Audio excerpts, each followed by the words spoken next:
ल एकजना नेत्री हुनुहुन्छ मैले नाम लिइनँ होइन फेरि यहाँ महिलावादीले खेल्लान् उहाँ चाहिँ अमेरिका जानुभएको 8-10 दिनको ट्रिप हप्ता 8-10 दिन कति थियो अमेरिकाबाट आउने बित्तिकै त्यसको 1 हप्ता 2 हप्तापछि चाहिँ एउटा संसदमा एउटा ड्राफ्ट पेश गर्नुभयो कि त्यो चाहिँ तपाईँको समलिङ्गी विवाह सम्बन्धी थियो है राष्ट्रपतिका नेत्री हुनुहुन्छ अनि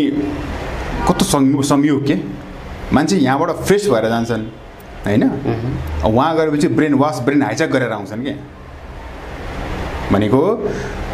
त्यसभन्दा अगाडि त खासै त्यो फेरि अलिकति थोरै ब्याकग्राउन्ड छ होला समलिङ्गीको कुरामा यो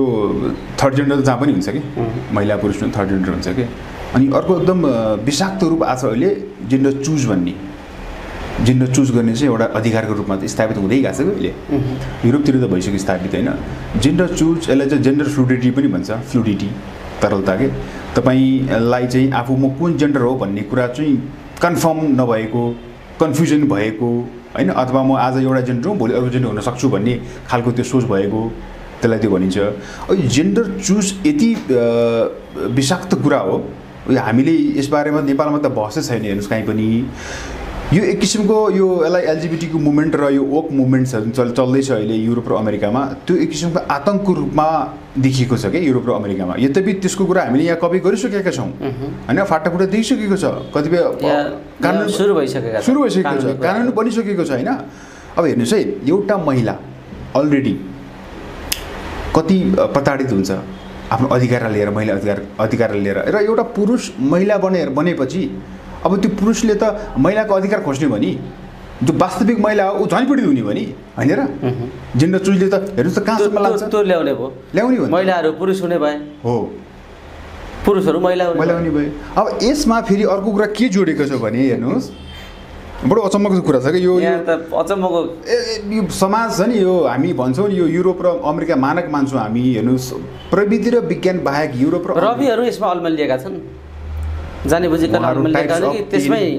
हेर्नुहोस् उहाँहरू टाइप्स अफ त्यही भइसक्नु भयो उहाँ कुनै न कुनै रूपमा राष्ट्र अब रेनबो पुरुषलाई महिला बनाउने अभियानमा उहाँहरू जोडिनु भयो भन्न खोज्नु भयो अब अभियानमा कस्तो हुन्छ भने अब मोरलेस अब पार्टीलाई भन्दा पनि पार्टीका एउटा ठुलो पङ्क्ति छ जो मोरलेस रेनबोलाई एडप्ट गरिसके रेनबो कलर है त्यसले गर्दाखेरि अब उहाँहरूको पनि ढिलो चाँडो डेस्टिनेसन सायद त्यही होला होइन अब देखिन्छ कि सर्टेन केही कुराहरूले अब ठ्याक्कै एक्ज्याक्टली 100% मा म गइनँ होइन कुरा त्यो अब एउटा अचम्मको सिन के देखिन्छ भने चाहिँ हाम्रो यहाँ पनि हामीले देखेका छौँ नि रेनबो मुभमेन्टभित्र पनि एकजना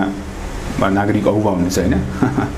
उहाँ एकदम प्रमोट गर्नुहुन्छ यो बारेमा होइन उहाँको पनि ब्याकग्राउन्ड लेफ्ट हो फेरि के अनि यस्ता मुभमेन्टलाई म्याक्सिमम रूपमा चाहिँ कस्तो भने 99% लेफ्ट विचार बोकेका मान्छेहरू हुन्छन् कि भनेको हेर्नु चाहिँ अल्टिमेटली तपाईँलाई महिला पुरुष र थर्ड जेन्डरबाट चाहिँ 4th 5th 6th 7th जेन्डरमा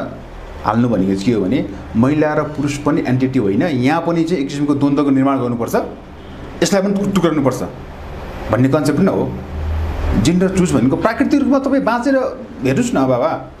तपाईँ कृत्रिम जीवन किन चाहनुहुन्छ यो आफैमा अचम्मको कुरो होइन प्राकृतिक जीवन चाहिँ नचाहने नस्वीकार नगर्ने अनि कृत्रिम जीवन चाहिँ तपाईँ बाँच्न चाहने यो कुन खालको कन्सेप्ट हो एकदम सूक्ष्म भन्दा पनि सूक्ष्म तहमा पुगेर डिभाइड गर्ने हेर्नुहोस् यो खेलो सुरु भएको हो नेपालमा सुरु भइसक्यो यसबाट त प्रताडित त युरोप अमेरिका भइसक्यो आजभन्दा 10 वर्ष 12 वर्ष अगाडि हाम्रो यो यहाँ चाहिँ